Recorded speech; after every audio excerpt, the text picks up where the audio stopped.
আসসালামু আলাইকুম এভরিওয়ান, কেমন আছেন সবাই? 30 ডেজ রিল চ্যালেঞ্জের ডে 19 টুডে। আজকে আমার বিজনেস পার্টনার আপুর কিছু কথা শুনবো। ডিজিটাল মার্কেটিং বিজনেসটা কেন শুরু করতে হবে। Hey, hello everyone. Assalamu alaikum. Are you ready for the future business world? আপনি কি ফিউচার বিজনেস ওয়ার্ল্ডের জন্য আসলে রেডি? সফলতা কিন্তু এখন আর খুব বেশি দূরে না, জাস্ট আ ক্লিক অ্যাওয়ে। বিজনেস এখন আপনারই ঘরে এসে আপনারই দরজায় নক করছে।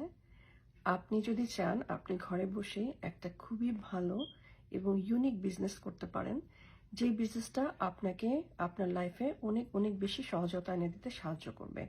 কারণ এই ডিজিটাল বিজনেস আপনাকে কিন্তু ইন পার্সন বিজনেসের মতো কষ্ট করে করতে হবে না।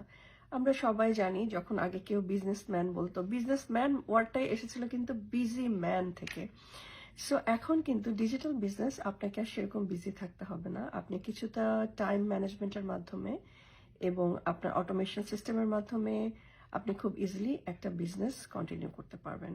যদি আপনি কোনো কারণে বাইরে যে কাজ করতে এবল না হন, আপনার জীবন আপনাকে বাইরে যে কাজ করতে বাধা সৃষ্টি করছে, কিংবা আপনি ঘরে বসে কিছু করতে চান, কোভিডের পর অনেকেই কিন্তু আমরা রিমোটলি কাজ করতে পছন্দ করি। কিন্তু রিমোটলি কাজ করা আর এই বিজনেসটা কিন্তু অনেক পার্থক্য। রিমোটলি কাজ করতে হলে আপনাকে কিন্তু একটা পার্টিকুলার টাইমে 8টা থেকে 9টা, 8টা থেকে 5টা বা 9টা থেকে 6টা এরকম একটা পার্টিকুলার 8 ঘন্টা বসতে হবে। কিন্তু এই বিজনেসটা আপনাকে সম্পূর্ণ টাইম অ্যান্ড স্পেস ফ্লেক্সিবিলিটি দিবে। আপনি যখন খুশি তখন যেখান থেকে খুশি সেখান থেকে বিজনেসটা কন্টিনিউ করতে পারবেন। বিস্তারিত জানতে আমার সাথে যোগাযোগ করুন। ধন্যবাদ। আসসালামু আলাইকুম।